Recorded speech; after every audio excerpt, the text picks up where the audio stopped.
Please bear with me while I read out a standard announcement, please.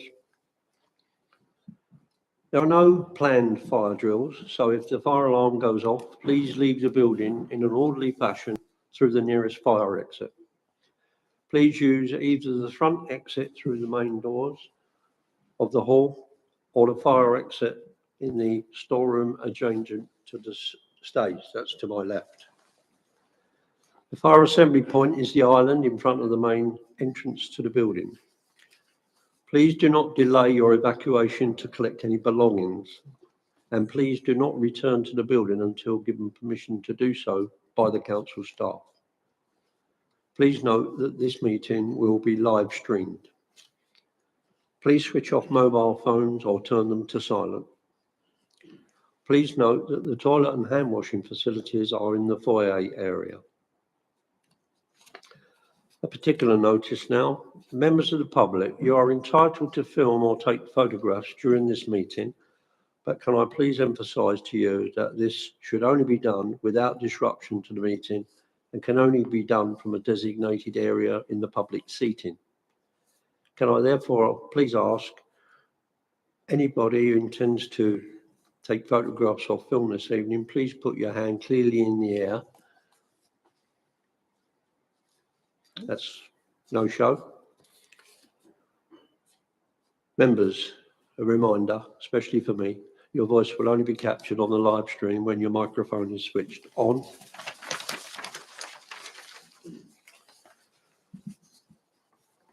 Please remember to switch on your microphone when you are invited to speak and switch off again when not speaking to avoid feedback noise.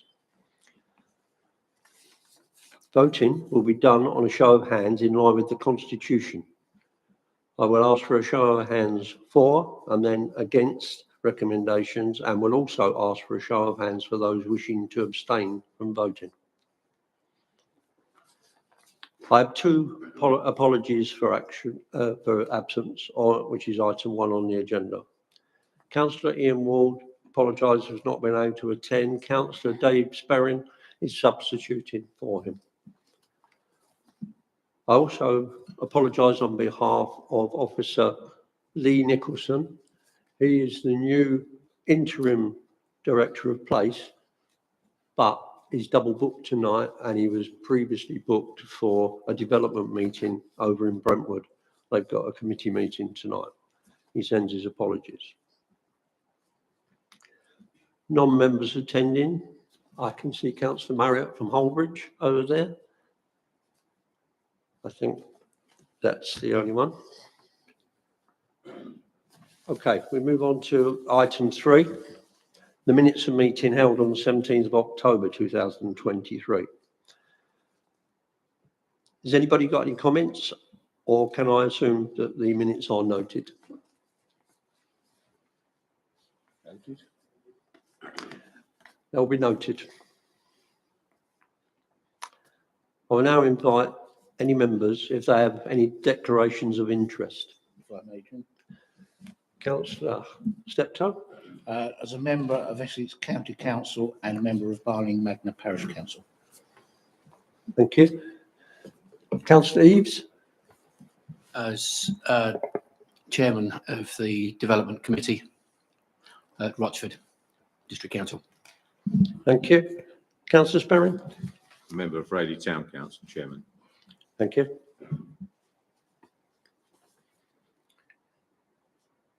Before we move on, I'd like to make another introduction so people can put a face to a name. To my right here is Jonathan Quilter. He's joining us in his role as Corporate Strategic Planning Manager. Effectively, he's covering the loss of Dan Goodin, who left us. Goodman, sorry. So welcome aboard. Everybody's got their name up, so you can start to familiarise yourself with the faces. Okay, item 5, the first item of real business is Local Development Scheme 2024-26. Jonathan Quilter will himself present this report. and then we'll talk about it after if you wish. Thank you, Chair, and thank you, members. So yes, as the report sets out before you, we've got an updated local development scheme, which is the timetable that sets out how we're going to prepare the local development plan. So we have, in terms of the recommendations, we have recommendation 1 that the Planning Policy Committee notes the proposed programme plan as set out in Appendix B, which provides obviously more the background detail to that timetable. And then recommendation 2, that the Policy Committee recommends to full council that the development scheme 2024-26, as attached to Appendix A, be adopted and published on the council's website. So in terms of the background of the report, as set out, we have obviously a requirement to have an up-to-date local development scheme, as set out in legislation. The National Planning Policy Framework and the associated practice guidance advises that we keep that as up to date as possible, generally speaking as a minimum annually or as and when needed. In respect of the development scheme for Rochford's local plan, we have obviously recently been progressing a number of documents, and we've been working on a number of different evidence documents that have come to this committee previously. As with any local plan, there are always going to be potential delays that have occurred as a result of that. So we have obviously focused in on the transport assessment work and the infrastructure delivery plan work, which has been making progress, but has not progressed as quickly as we anticipated originally. So the updated development schemes now sets out that we would expect a Regulation 18 consultation to take place in Q3 of this year. And obviously the subsequent events such as the pre-submission and submission so forth will take place following that. The overarching point around the government's intention to bring in obviously new plan making regime, that's still to be formally published, but obviously it's still imminent in respect of the summer 2025 deadline that's referred to in 3.6, paragraph 3.6. And that obviously looks at that's around June. I think they're looking potentially to bring that in. So if a plan is not submitted by that point, then it would be expected that the plan would have to be prepared in line with that new guidance. But obviously, as we've set out here, our intention at this stage is still to try to proceed and submit before that deadline. I think that gives a good summary there, but if there's any questions, I'm happy to take those, Chair. Thank you. Any questions, members?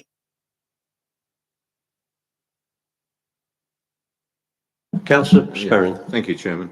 On page 5.4, 5.5, you have highlighted relevant risks.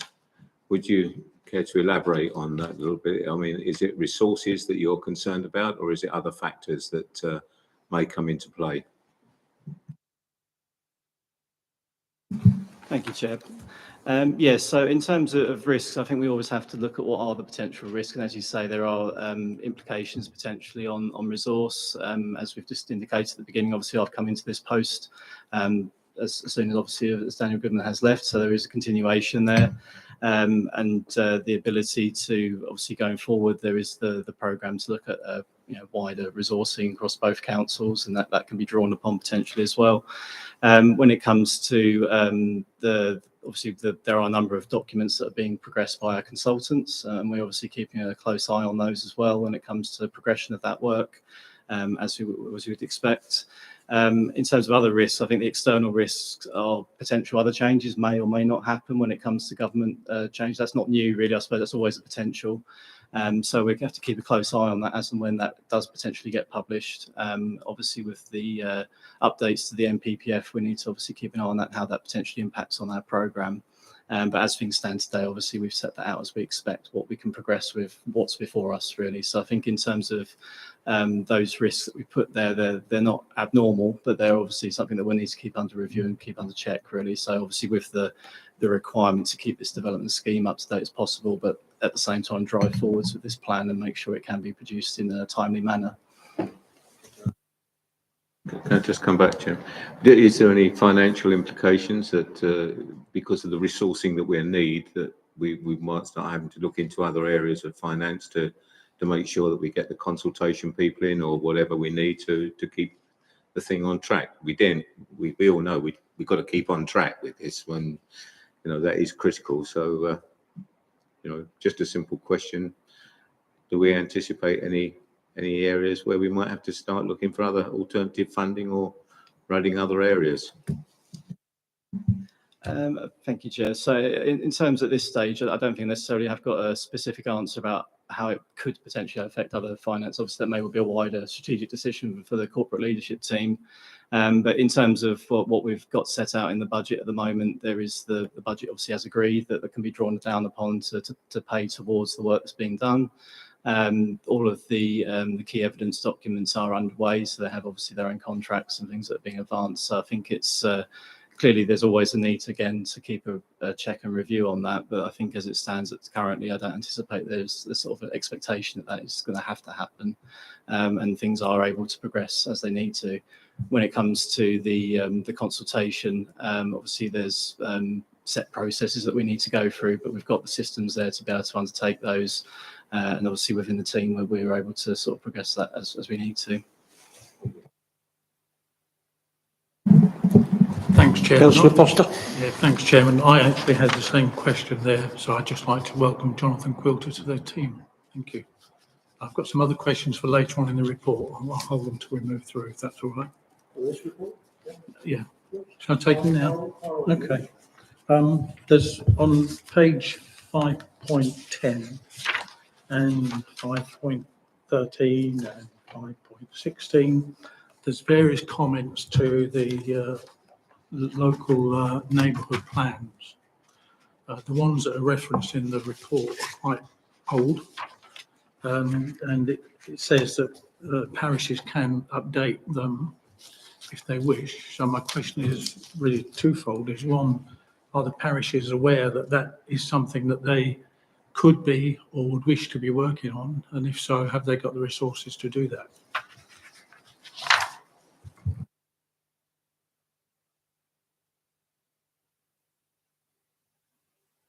Yeah, thank you, Chair. Yeah, apologies, obviously, for just catching up on that aspect. But yeah, I think in terms, clearly we can, if there hasn't been communication recently, we're happy to sort of get in touch and understand where they stand at the moment on that. And yeah, we want to make sure that they're aware of our programme in terms of obviously alignment with that.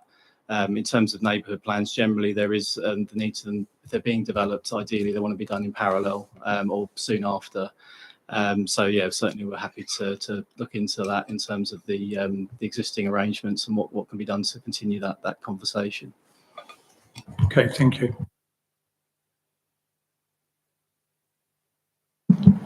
Councillor Steptoe. Thank you, Chairman. Couple of points. You mentioned in your presentation about the traffic survey. Can we have an update on where we are within that particular process and when we can expect a report to come before this committee? Because it's obviously going to be a very important part of what we need to do taking forward. I'll let you answer that one. I've got another question after that, if I may. Thank you, Chair. Yeah, so we've obviously got the overview in Appendix B, which gives us sort of an idea generally where the reports are heading. So we've got the local transport assessment. Clearly that work is not done in isolation. We do need to work closely with Essex Highways as a highway authority. We've got our own consultants who the council's appointed who are undertaking that work on our behalf. So that provides a sort of bit more scrutiny from us, which is helpful. But yeah, in terms of the outputs of that work, so we're looking in terms of that draft work. We've got expecting something in sort of the latter part of March this year potentially. That would be sort of draft information that'd be available. And I think in terms of actually the report itself, it will be expected potentially towards the end of April.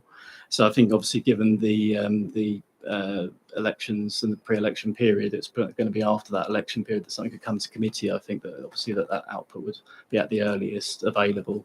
But clearly, obviously, with transport assessment work, as we know, it is complex, but we want to make sure it's properly scrutinised and there's the information available for members to be able to interrogate that as best possible. So we'll make sure that that's available at the right time. The other question I had was with regards to paragraph 3.11 on page 512, a comment on the community infrastructure levy. The council is not actively pursuing this. Can I ask why? Yeah, thank you, Chair. Yeah, so at this time, as I understand it, at least, I may be incorrect, but the council hasn't made a formal decision to, for example, not do it, but obviously it equally hasn't decided to take it ahead yet. So based on my own personal experience, I think the way that we have to bring SIL forward, it probably would have to be soon after the adoption of a plan, because really it does rely upon the outputs and the finalised plan and evidence that supports that. So, for example, viability evidence and the infrastructure delivery plan, which would obviously provide the evidence to support a community infrastructure levy. So I wouldn't take it as being ruled out. I think it's just obviously in terms of the timing of that, it would obviously have to follow in sequence after adoption of a local plan. And that could be done relatively quickly. So as an example, in Brentwood, they have just recently implemented SIL, and that came in just over a year after we adopted the plan there. So it's kind of on that basis, there is the ability to bring that forward fairly quickly following a plan. So. Councillor Foster?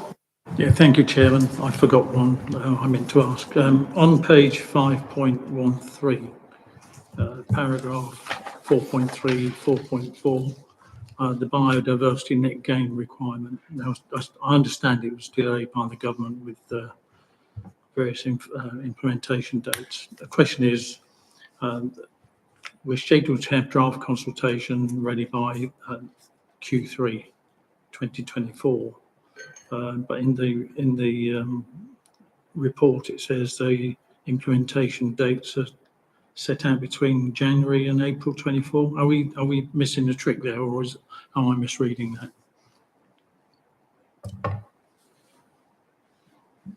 Okay, thank you, Chair. Yeah, so I believe probably since this report was published, I think there's been a further delay, unfortunately, on the government's part with regards to some of that guidance being published. I think it's now going to be in probably February time, but some of that is pushed out. When it comes to the SPD for the council, so I think that obviously can follow. Clearly, the requirement will be there from government when it comes to that bringing put in place. But the SPD itself will obviously provide that further clarity for the council, but also any other developers or things that come forward to what we expect from them when it comes to biodiversity net gain. Clearly, the minimum requirement will be 10%. I know some authorities are looking for 20%, for example. So I think there's clearly an appetite for that in some places, and I suspect it will be here. But we'd need to set that out within that SPD. So I think, yeah, I appreciate the misalignment there, but I think it's probably also slightly changed since then, unfortunately. But we'll keep on top of that and react accordingly to make sure we've got the right guidance in place. Okay, thank you. Councillor Hoy? Yeah, thank you, Chairman. Two questions. One was carrying on from the SIL. Can you tell me who or where the SIL decision is made within the council? Is it on the executive? Is it the lead member for planning? Is it this committee? Yeah, thank you, Chair. I'll be honest, I don't know the answer to that, but I'm sure we can find out for you if that's the case. And there may well be a decision that needs to be discussed about how that could be decided. Yeah, I think it would be useful if we knew. Yeah. Okay. The second, it's not really a question. It's on page 5.15, item 6.1. We've got a risk and mitigation. When I normally see a risk and mitigation, we'd normally have a level of risk of how likely something is to happen, but then I'd also expect a risk of the effect of that happening. So you get the red, amber, green. And I think this on 6.1 would be much more useful if we had that fully done rather than just half of it done. Can that be redone and circulated to members so we can understand that a bit more clearly? Yeah, thank you, Chair. Yeah, certainly we can look into that if there's a need for more clarification. I'm happy to look into that for you. Councillor Eaves? Following on from a couple of members' points earlier on the risk listing, one of the things on the second item there is to incorporate contingencies in the local plan. Can you explain? Can you expand rather on what those contingencies might be, please? Thank you, Chair. I think probably in simple terms, it's probably making sure we've got the appropriate timeframes associated with that. So obviously, if not to be unnecessarily long, but I think being realistic around some of the lead-in times. But yeah, I think that is probably the extent of that really, rather than anything more sort of elaborate. But yeah, I think that effectively is the contingency of time to add that in an appropriate way. Thank you. Any more question, members?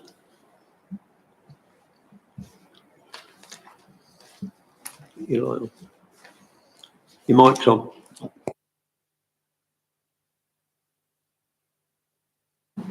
Okay, thank you. On that point then, there are two recommendations. Recommendation number one, that the Planning Policy Committee notes the proposed programme plan set out at Appendix B.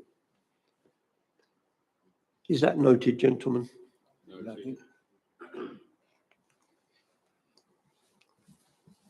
Thank you. Item 2, that the Planning Policy Committee recommends to full council that the Local Development Scheme 2024 to 26 attached as Appendix A be adopted and published on the council's website. We need to go to a vote on this one.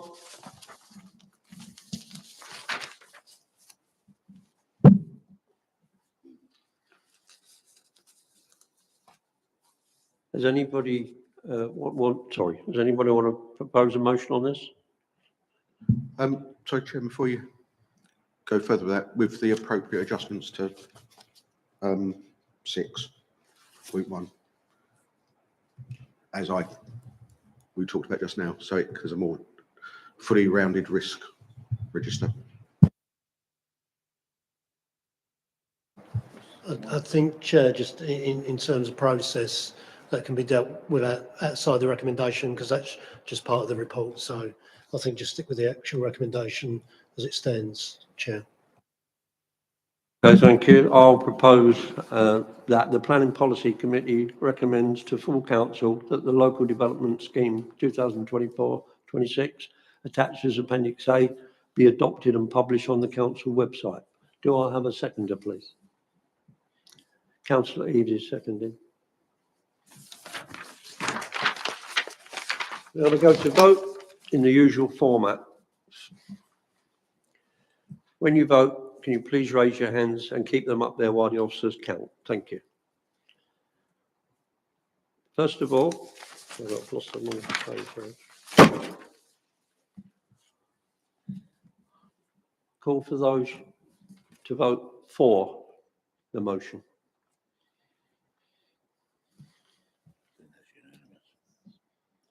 Unanimous. Thank you.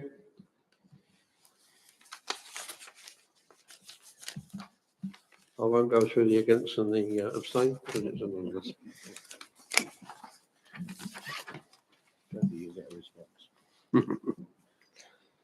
We move on to item 6, which is a bit of a giant report. It's the Employment Land Study 2024. Officer Daniel Kudler will present this report. Thank you. Thank you, Chair. Yes, so as Chairman mentioned, I'm presenting our Employment Land Study, or ELS, this evening. The recommendation is that the committee notes this report as part of the evidence base for the new local plan. This is the bit of context. This is the second piece of 3 bits of evidence supporting the economy and employment element of the new local plan. At the last committee in October, we presented the first of these, which is the Economic Development Needs Assessment, or EDNA. And we expect the next committee will see us presenting a commercial property market review to give a commercial sort of market view of need. The ELS provides a definitive position statement on employment land study within the district to meet future needs, using both quantitative and qualitative analysis, reviews each of the district's existing employment sites in turn, considering various attributes, capacity and constraints to determine how they might contribute to supporting a vibrant and thriving local economy through the timeline of the new plan. The EDNA of context modelled future possible demand for different types of employment space and considered whether our existing supply was sufficient to meet our projected needs based on a number of scenarios. The ELS takes this further, considering some of the wider factors that need to be considered and to come up with a figure for how much new employment land might be needed through the plan period and ways of meeting this. So the study itself, this was done in-house, and the team looked at 35 different sites across the districts. This included both the existing allocated employment sites, established ones, sites which were newly designated under the current core strategy, for example, the Airport Business Park, and sites which were formerly employment sites, sites which are not formally allocated but which have a significant employment role, and finally sites being promoted for consideration as future employment allocations through the call for sites process. If you refer to the item 6 report and table 1, this sets out the sites surveyed by their respective categories, as well as the approximate area in hectares of each site. There's also a map just below this, figure 1, and that shows how the different sites are distributed around the districts. For the purposes of the study, they've been grouped into one of 6 clusters for ease of discussion. And that's all within the full report as well, and in the appendix. The team visited each one of these sites, assessing key aspects such as access, site quality, amenities, occupancy, any constraints. And we gave each site a score and made recommendations on future action for each, including whether to protect and maintain it as it is, whether it needs further enhancements, whether more serious intervention was required if the site wasn't performing as expected. Also, whether the site should be considered for allocation or protection in the plan if it didn't already benefit from this. So in terms of going on to findings, overall sites surveyed amounted a total of 315 hectares, although of this, 183 hectares was actually land currently either in employment use or allocated to be developed for employment. So that's excluding the prospective sites put forward and call for sites. We didn't, those are not in that figure. So the remainder of the sites were promoted land that's still in the green belt. If you refer to figure 2 in the reports, the pie chart there gives the breakdown of the existing sites. So the sites already in employment use in terms of total site area. So 79% of those in total are either established or newer allocated sites, whereas the other 21% falls within unallocated categories. So that's land which is in employment use but not having a formal allocation, or land which was formally allocated as an employment site, but which was taken out during the current core strategy. So sites like Star Lane Industrial Estate in Wakering, for example. Figure 3, that gives a breakdown of the site quality assessments. 45% of these sites were excellent or good, 41% were fair, and 15% were poor. In general, sites which were allocated formally tended to be of better quality, whilst those without allocations were more likely to be poorer quality. The committee report provides a series of findings and recommendations by each site typology. I won't go into these in full this evening, as this is a summary, but it is quite an extensive one. It's also worth noting the full report contains much more detail on each of these. However, there are a few selected finding recommendations from this section that I would pick out. So of the established existing site allocations, 55% of these scored fair or poor, indicating that, generally a lot of site environments are suboptimal at the moment. Efforts to address these measures and improve the overall quality of sites is imperative if they are to remain attractive to the needs of new and existing occupiers. And there is a risk that older, poorer quality sites at some point stop being, viable, and you see more pressure for development for alternative uses. On existing sites, around 12 to 13 hectares was found to be land which was either vacant, derelict, or underutilised, which could potentially be brought into more effective employment use. Of the new allocated sites, so the ones that were allocated in the core strategy, actually, at time of survey, around 81% of these remained undeveloped, although sites like Airport Business Park and Arterial Park were progressing. It's important that the remainder of these sites are protected for high quality employment use, particularly given the appeal decision relating to the former Cherry Orchard Brickworks, which is seeing that, which went in favour of a developer bringing that forward for a care village. Most of the unallocated sites that were surveyed scored either fair or poor in terms of site quality. However, they were found to generally play an important role in providing accommodation for small and micro businesses, rural businesses, and occupiers that are seeking more affordable units. So it's, you know, they are an important part of the overall sort of employment ecosystem of the districts, and there are, you know, quite a number of sites, particularly in rural areas, fulfilling this role. Most of those sites fall within the green belt and are previously developed land. There is potential for them to play more of a role if certain sites were either given an allocation or some form of policy within the local plan supported their protection and limited improvements to such sites. There have been a couple of recent approvals, such as Little Stanbridge Hall and Clovelly Works, where it has been demonstrated that there was a strong need for the type of accommodation being developed because there was a shortage of space for, you know, particularly for small businesses, you know, who couldn't, you know, who weren't able to access units on existing, you know, established estates. And in terms of the former employment allocations, so those 3 sites which were allocated for residential in the current core strategy, these actually all remain well occupied for employment purposes. So it's important to acknowledge the role that these continue to play in supporting businesses, and we need to carefully monitor the situation as to any likely loss of these sites, or any likely loss of these sites may require alternative provision elsewhere to offset the number of displaced businesses. And there are, within the committee report and wider report in the appendix, specific recommendations for each of the 3. In terms of looking at employment space need for the local plan, so we refer back to the EDNA, which modelled 4 scenarios.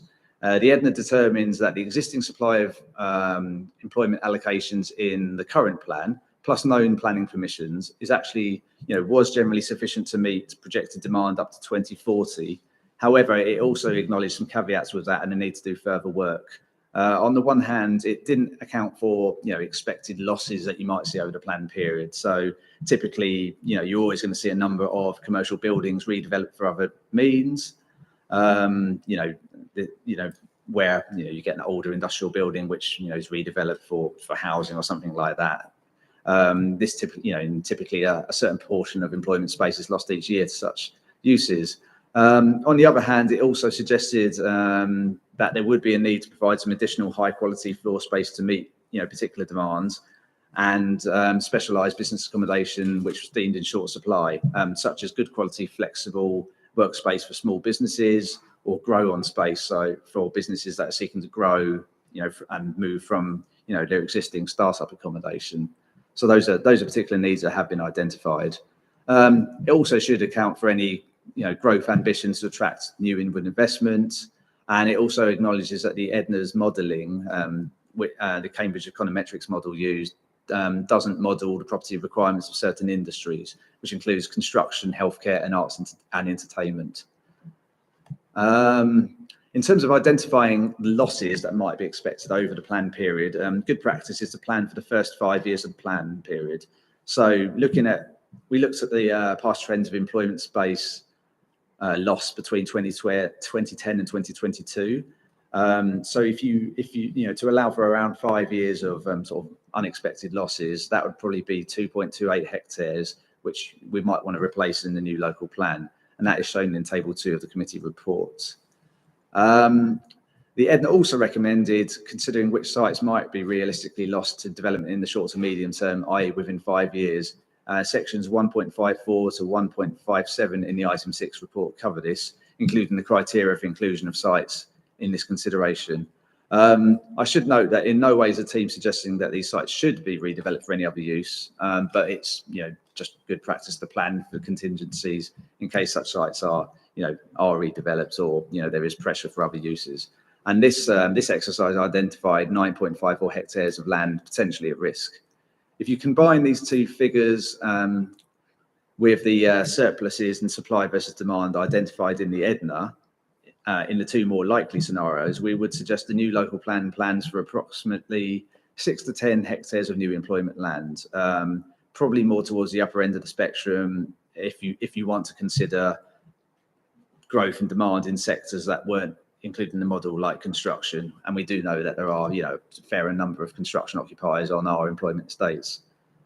In terms of further recommendations for providing employment space, accommodating some of this need could be provided through maximising vacant or underutilised land on existing sites. And as I said, the exercise did identify possibly 12 to 13 hectares, or through allocating some previously developed sites, which previously developed land in the Greenbelt and allowing for their modernisation.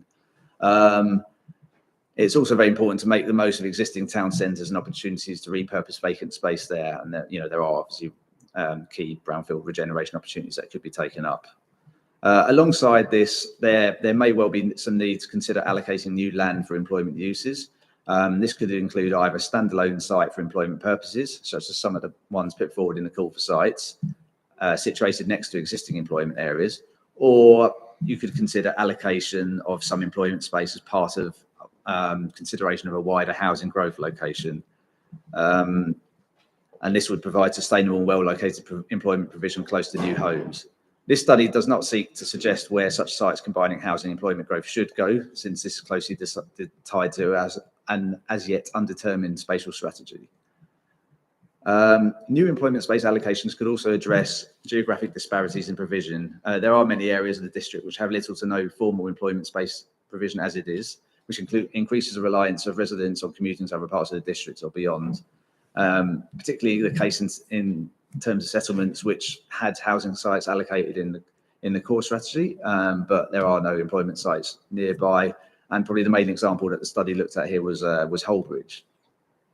Other policy and final few policy recommendations included the plan should provide a range of sites, including smaller sites, as reliance on a small number of employment sites or one or two developers. You might see the floor space that does come through skewed towards one particular type of unit. So, for example, certain developers like to build very large distribution units, and then you haven't got any space for smaller businesses. You might want to adopt policies which support or require provision of particular types of floor space, including smaller units and flexible workspace suited to startup businesses. Could also include considering whether existing employment sites could benefit from greater intensification or redevelop to accommodate these types of uses. And we could look at policies which seek to regularise some of the existing lawful employment sites in rural or greenbelt locations to support proportionate improvement to the stock there, because obviously, the study highlighted that a lot of these sites, the building quality is quite poor. You could look to improve some of that stock through some sort of policy inclusion, and this would help rural economy and small businesses seeking affordable space in such areas. I'd like to thank you for listening, which was probably a fairly long presentation. This is just a summary of what is quite a substantial report. So I'd be happy to take questions now or come back to you sort of after this committee. Thanks. Thank you, Chair. Any questions, members? If I may. Councillor Steptoe? Thank you. This document is obviously a live document and will be reviewed pretty much on a constant basis. How frequently, my first question is, how frequently will that be reviewed? I mean, you're right that this is a live document.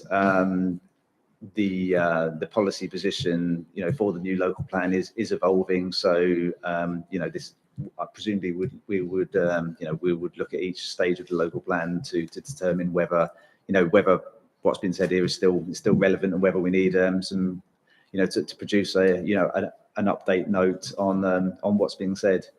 And obviously we'll keep the committee informed regularly. Okay. The other couple of questions I've got, if I may, Chairman, is around employment land. We touched on this prior to the meeting, and I am surprised that it isn't included, although it is of a very special nature, and that is Foulness. Mm-hmm. It's obviously very special because it's owned by the Ministry of Defence, but it is quite a substantial number of employees go there, both from the point of view of the specialist jobs that are there, and also, of course, the service industry that then supports that. Mm-hmm. The plumbers, the carpenters, and what have you. So I think that perhaps somehow we do need to perhaps recognise that within the document, and I think that's important. The other thing, and it may be a case that we need to deal with it after the meeting, There are a couple of sites that I can think of that haven't been included within this, that are small sites that perhaps you may want to consider taking on board. But I'm happy to do that outside the meeting. Thank you, Mike. If I Any may, que- Chair? Sorry, you want to come back on it? Oh, sorry. Yeah. Absolutely. Happy to discuss though. Additional sites. And in terms of Foulness, the reason it wasn't included was, we went by the sort of government planning practice guidance on employment land and employment use classes, which is your typical manufacturing, distribution, office, and so on. But obviously, we do acknowledge the the important role provided by by the MOD land, and it is its own special case, but does need acknowledging, and obviously the local plan does need to cater for that. And certainly in the last consultation stage, I recall, but in future as well, we do consult the I think they call it the Defence Infrastructure Organisation, or essentially the government body that manages the government estates on on the plan, and they did respond.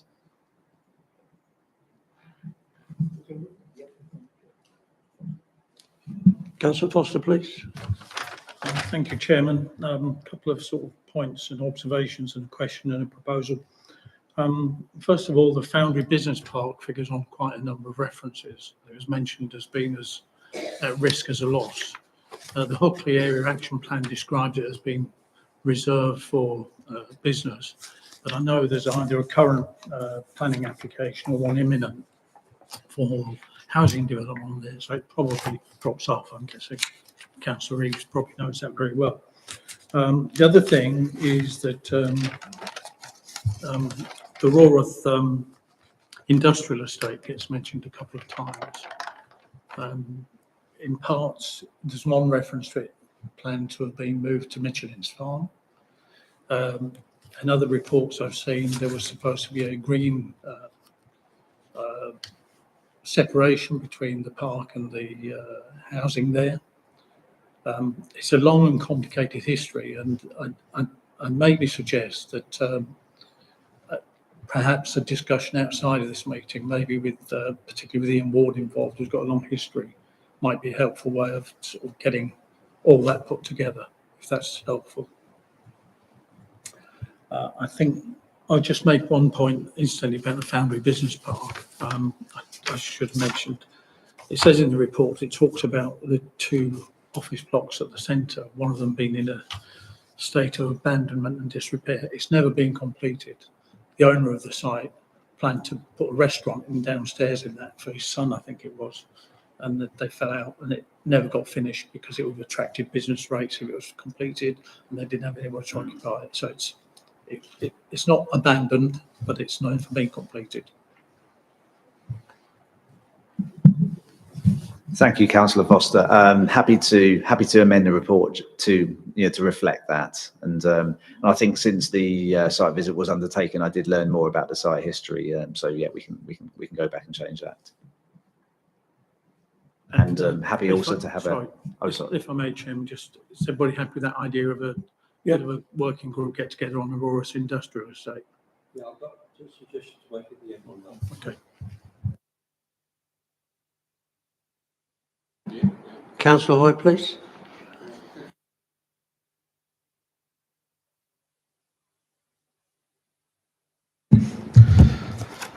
Sorry, I was going to follow on from Councillor Foster.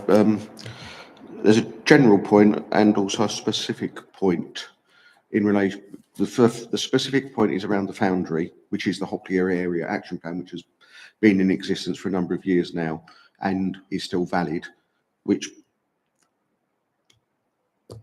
and it is designated as employment land, essentially. The report is essentially saying that to me, it seems like the report is saying that if a planning application comes forward for residential, we'd find it very hard to deal with because of the nature of the site, essentially the poor repair of the workshops and offices, etc. That's the first point to hold. The second point is a bit fuller than that, in that we've also lost other employment land with the Jack one, I think it was, the additional sites to his sheltered housing, essentially, I think, and that sort of thing. And I'm just wondering what weight we can give to our policies if they seem to be overridden like that. I mean, I think there were faults with the Hocklear Area Action Plan, but I think they were probably right about Eldon Way and the Foundry about their uses. But I find it seems to me on this report and what's actually happening outside of this committee that we're finding those hard to defend. So I don't know if these are just extreme examples of where we wouldn't be able to defend, or if just generally we're unable to defend. Thank you, Chair. Thank you, Councillor Hoy.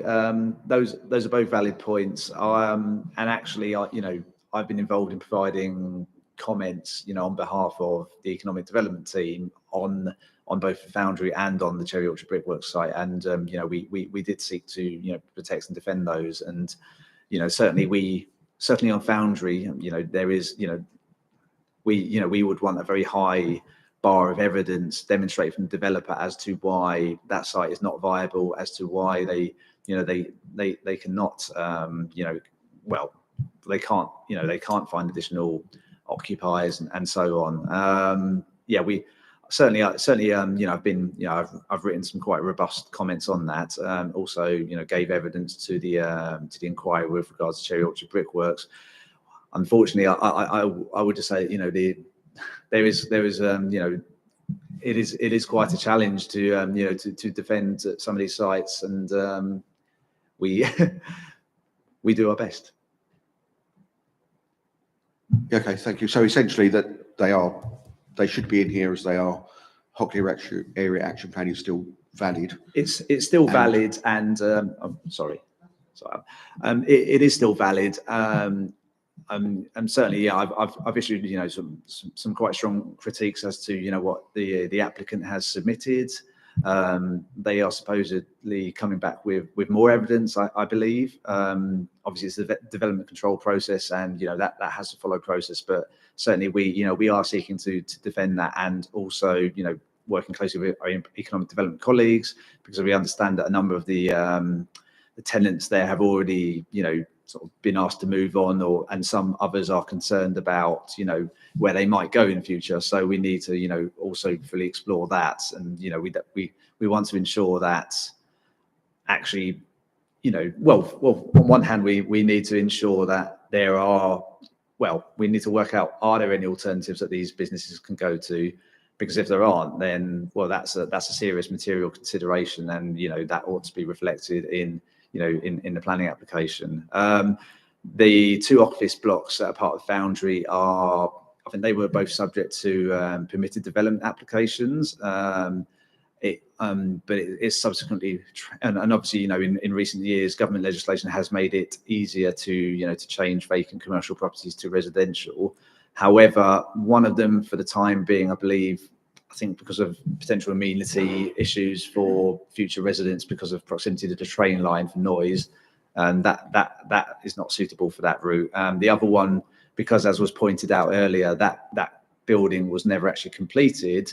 It doesn't qualify for the permitted development route, which the developer sought to take it down. And I did have a conversation with the planning officer in question about that. So we're keeping a really close eye on this, and I certainly issuing, probably more coherent responses when typing down than when responding to now verbally.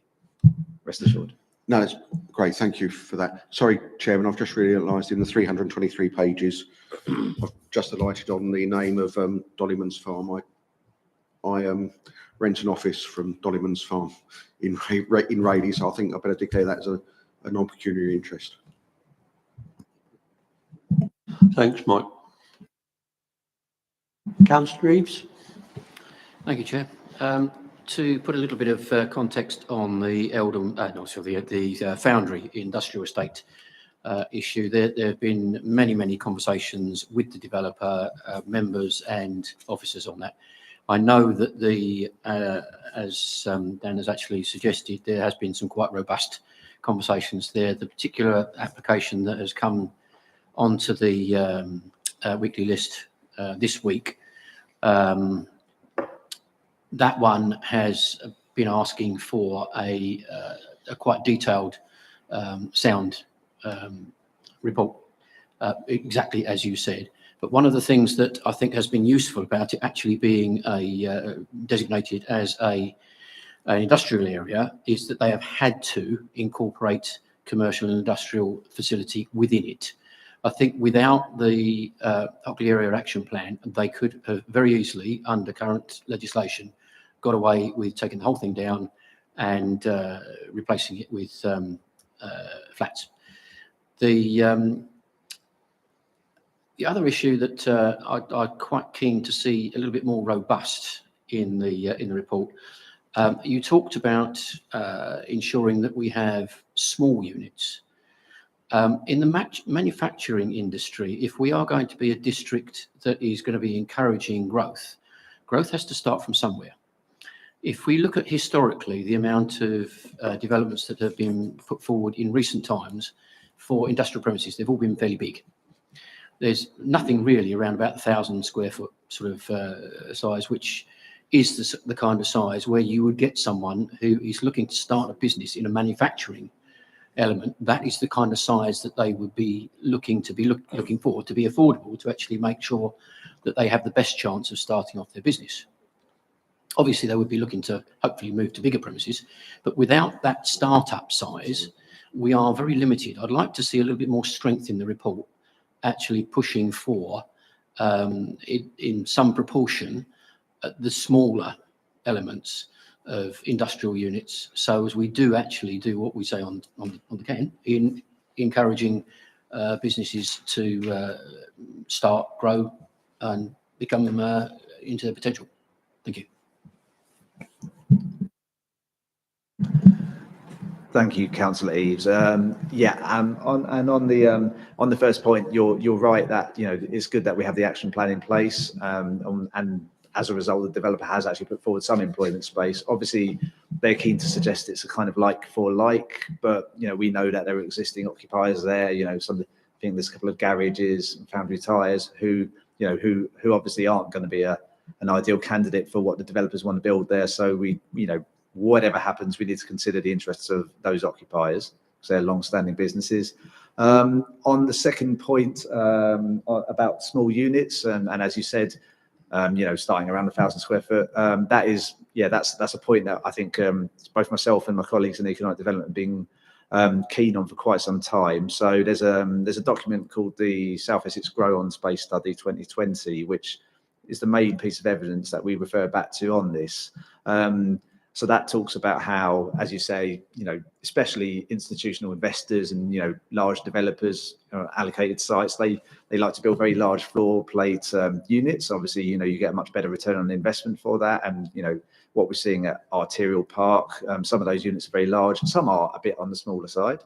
But typically, if you look around the country and certainly South Essex and the A127 corridor, you do see those very large units, and there is a preference there. And, we've spoken to agents in the past, and that's definitely seems to be something which is a preference. And we'll have to see what comes back. I've been promised the end of this week by the consultants that will get the commercial property market review back, which involves engaging with the property community to understand what drives them and what they see being in demand at the moment. But yeah, we're very mindful of the need to develop those smaller industrial units. And certainly you only have to do a Rightmove search of commercial property in the district to see that actually there's not a great deal of sort of small workshops, warehouses. What there is often not of great quality. This is why we are seeing a lot of, at the smaller end, a lot of businesses kind of setting up on farms and informal agricultural buildings because there is little alternative. And where developers have sought to develop sort of newer property at the smaller ends, for example, on the Airport Business Park, they developed 12 units called the Quads there.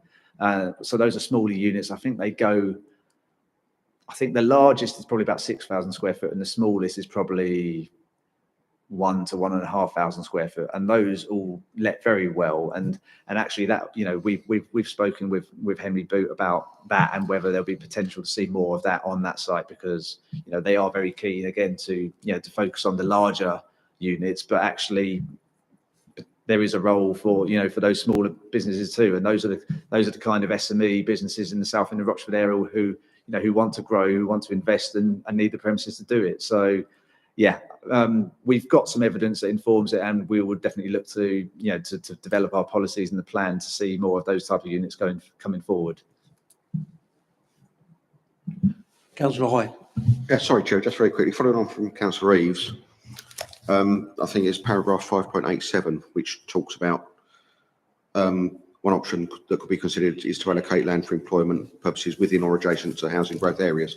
But it's a bit, it goes on to say it could be a bit speculative at the moment, but it is recommended that the potential for employment land delivery alongside new housing is explored further as a plan progresses. It's recommended, but it's not. It's just in that paragraph that I can tell. Is that something we can particularly highlight so that we don't lose track of that when we are doing that? Because I think I'm an accountant, I deal with local business as well. And Councillor Eaves is absolutely right about the size and nature of some of the units that are available at the moment, and there's a real demand for it. And I think as part of my economic development role, there's clearly a demand for these. I mean, we've now got the launch pad at the Cherry Orchard Way, which is a private operator, I know, but it's more things like that, and more small industrial units certainly are needed. I definitely think we need to keep that in focus when we're developing the plan further. Thank you, Chair. Thank you, Councillor Hoy. Yes, very happy to draw that out more and put more emphasis on exploring that, because it is important, and, you know, obviously it's good planning to bring forward employment alongside housing, because, you know, if people can work close to where they live, then, you know, it reduces the need to travel generally, which has to be a good thing for infrastructure in the area. And I'm sorry, Councillor Eaves, just to go back on your point, yes, I'll also, you know, draw out the emphasis on, you know, those industrial units in the report as well. Any more questions, members? Chairman, if I may. Councillor Steptoe. Chairman, thank you. Picking up on the points of Councillor Eaves and Councillor Hoy there, I think perhaps I ought to like to propose that we actually add that to the recommendation, that the document reflects what has been discussed here. And I'd also like to add that it gives special acknowledgement to Foulness and the situation there.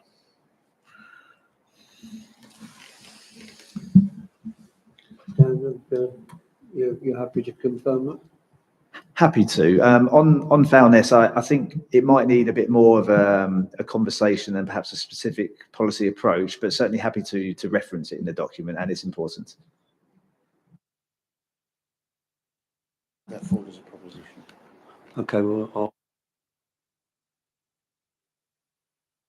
any further questions on that one? Okay.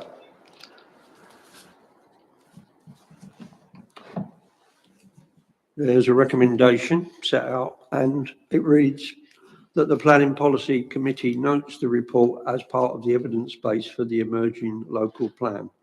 And I now need to find some words to catch Mike's. Sorry. So thanks, Chairman. You said you're going to come back on the Lorworth Industry Park. I've got some chairman's notes at the end, and I'm going to put it in. Okay, thank you.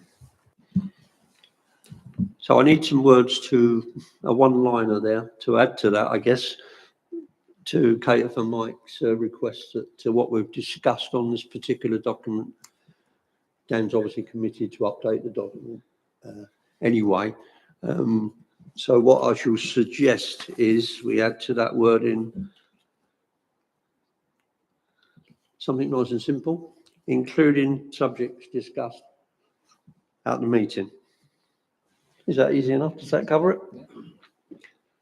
So we'll add that on the end if we may, Veronica. Can I note it in that form? Yeah. Yeah? Happy with that? Yeah. Okay. Yeah. Before I close down, a couple of points from myself. we have to book meetings at long range now because there's quite a demand for the meetings, and the council staff will have to support them. So note for your diary, the next formal planning policy meeting will be the 7th of March. In the meantime, February we'll see a workshop meeting because we need to catch up on some various items. And what I would like to suggest, Ian, is that that item could be covered there in that format. If you would perhaps give me a brief synopsis of what you got in mind, say by the end of January.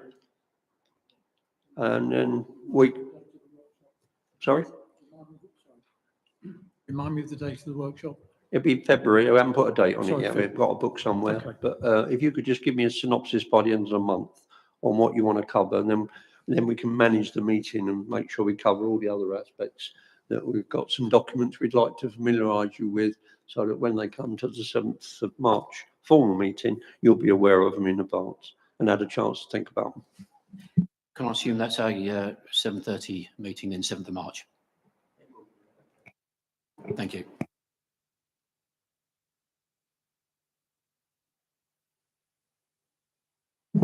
Put my mic on. I nearly got through tonight without forgetting. I'd just like to say thanks to Daniel for helping Jonathan get up to speed. Bearing in mind, Jonathan's had about 7 days in the job, and this is a mountain of stuff to absorb. He did overlap with Dan Goodman before he went in order to get some of that, and Dan I know helped as well. But Dan's put in a bit of legwork, and so thanks to Dan and thanks to Jonathan for picking it up for us. Next time, hopefully Lee will be here, the interim director of Place. A full-time replacement director of Place will come to be at the end of the first quarter. The lady who's been chosen, is serving 3 months notice, not in prison, 3 months notice. So we have to wait for her, but fair play to Lee, he stepped up to stand in and fill the gap for that time during that period. So if I get a chance to introduce him to you in some other way, I will do. I make it 8:32, formally close the meeting in Bye-bye.